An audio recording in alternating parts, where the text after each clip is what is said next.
안녕하세요. 여러분, 이덕이록시입니다. 오늘은 레이어2에 대해서 처음부터 설명해 드리겠습니다.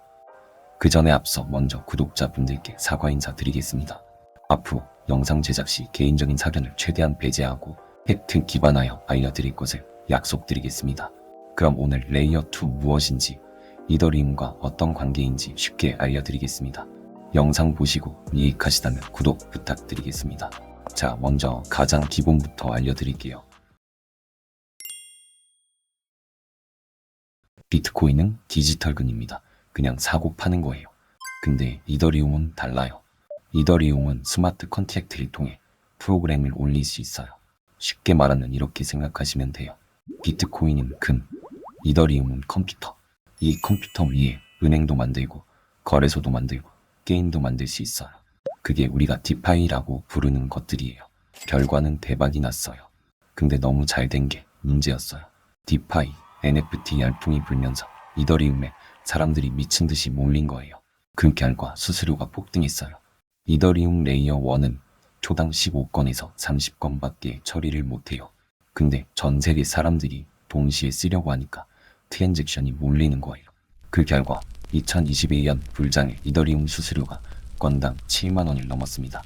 커피 한 잔 사는데 수수료로 10만 원 내야 하는 상황인 거죠.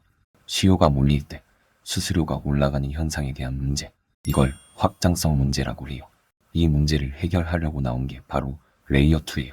레이어2에서 거래하면 수수료는 100분의 1 수준, 속도는 100배, 더 빠르고 더 저렴하게 사용이 가능해졌어요. 자, 그래서 레이어2가 뭔지 쉽게 설명해 드리겠습니다. 레이어2는 기존 블록체인의 확장성 문제를 해결하기 위해 그 위에 구축된 보조 네트워크를 말합니다. 제가 제일 좋아하는 비유로 쉽게 설명해 드릴게요. 이더리움 레이어 1은 단단한 땅이에요. 사람들이 직접 걸어다닐 만큼 안전한 땅. 레이어 2는 그 단단한 땅 위에 건설된 건물이고요. 건물이 아무리 비싸고 좋아도 집안이 단단해야 건물이 안전한 구조인 거죠. 레이어 2가 사용자들에게 편리한 주거 공간을 제공한다면 레이어 1은 그 집이 지진이 나도 무너지지 않게 지탱해주는 거대한 안반층 역할을 합니다. 조금 더 구체적으로 레이어 2가 어떻게 작동하는지 알아볼게요. 레이어 2에서 빠르게 많은 거래를 처리하면 이 과정을 묶어서 레이어 1에 옮겨서 검증을 받아요. 이걸 롤업이라고 하고요. 레이어 2에서 이를 처리하고 정리해서 레이어 1에 올리면 레이어 1의 부하도 감소되고 속도도 증가하는 거죠.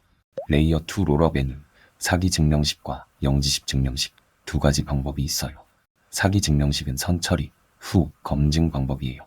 네트워크에 제출된 모든 트랜잭션이 유효하다고 가정하고 별도의 복잡한 계산 없이 즉시 블록체인에 기록합니다. 대신 기록된 데이터가 진짜인지 가짜인지 누구나 확인해 볼 수 있는 유예의 기간을 둬서 검증하는 거예요. GK 방식은 처음부터 맞다는 것을 증명하고 들어오라는 철저한 검증 중심의 방식입니다. 수많은 거래를 묶어 이 거래들은 모두 유효하다는 수학적 증명서를 만듭니다.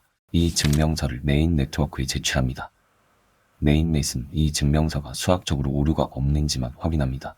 증명서가 통과되는 즉시 거래가 확정됩니다. 사기 증명 방식처럼 7일을 기다릴 필요가 없습니다. 시험을 예시로 두 방식을 설명해 드릴게요. 사기 증명식 먼저 알려드릴게요. 시험이 다 끝나면 반장이 시험지를 걷어와요. 그럼 선생님이 하나하나 채점해서 성적표를 작성하는 거죠. 분수를 복도에 게시하고 일주일 동안 학생들의 이의를 받아주는 거예요. 문제가 없으면 그대로 확정나는 거예요. 이게 사기 증명식이에요. 영지식 증명은 간단해요. 시험지를 거두는 게 아니고 OMR 카드를 받는 거예요. OMR 카드를 기계에 스캔하고 바로 성적을 확정하는 거죠. 영지식 증명이 기술적으로 우수해 보이지만 실제로는 사기 증명이 더 실용적이어서 시장을 지배하고 있어요. 자, 그럼 지금 레이어2를 누가 지배하고 있는지 알려드릴게요. 베이스, 아르비트럼, 옵티미즘 총 3가지 프로젝트가 90% 이상 지배 중이에요. 하나씩 특징을 알려드릴게요. 레이어2, 각자 뭐 하는 애들일까요? 일반인을 위한 레이어2, 베이스는 코인베이스가 만든 레이어2입니다. 코인베이스는 미국에서 가장 큰 크립토 거래소예요. 코인베이스 앱을 사용하는 사람이 전 세계 1억 명인데 자연스럽게 베이스로 유입됩니다.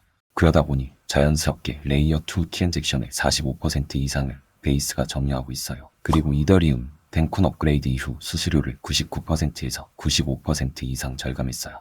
기관이 좋아하는 레이어 2? 아르비트럼은 기관들이 좋아하는 레이어 2입니다. 기관들은 자금 운용이 막히거나 보안 사고를 가장 두려워합니다. 레이어 2 중에 돈이 가장 많이 몰려 있어서 유동성이 가장 깊어요.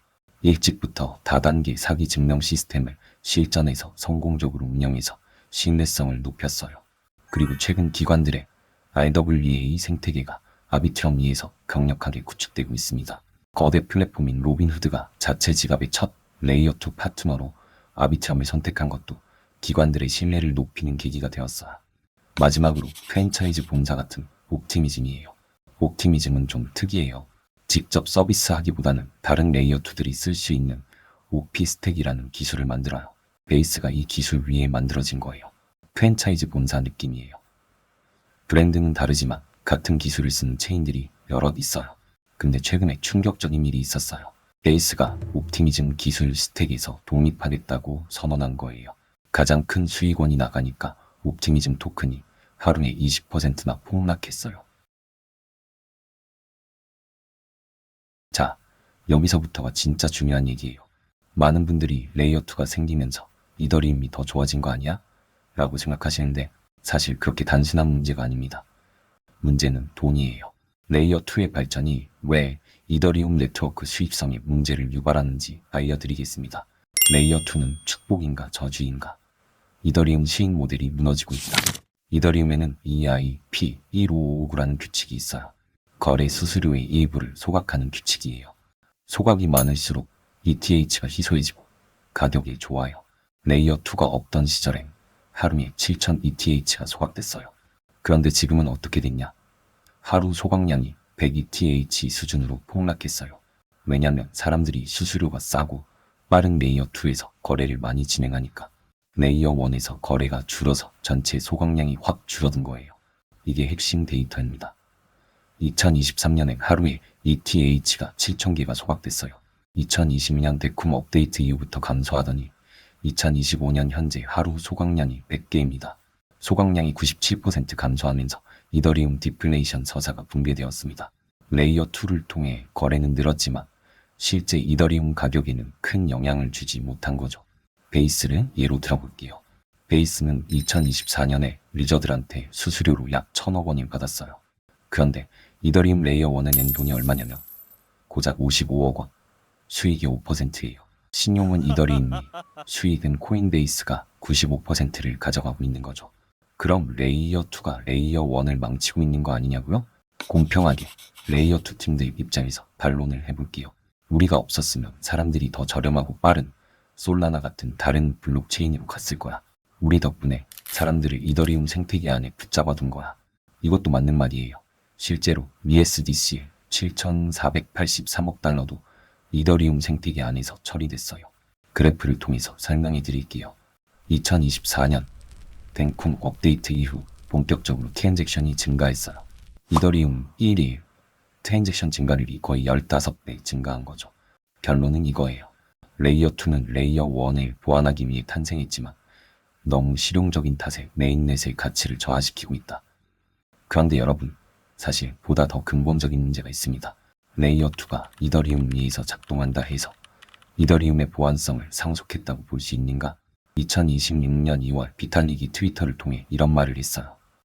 레이어 2 중심 로드맵은 더 이상 맞지 않는다. 자, 이제 기술 위에 사람이 있어서 생긴 중요한 이야기를 해드릴게요. 레이어 2에는 시퀀서라는 시스템이 있어요. 거래 순서를 정하는 핵심 부품인데 모든 레이어 2의 시퀀서를 운영사에서 운영하고 있어요. 이게 무슨 의미냐면 예를 들어 코인베이스가 임의로 특정 사람의 거래를 막을 수 있어요.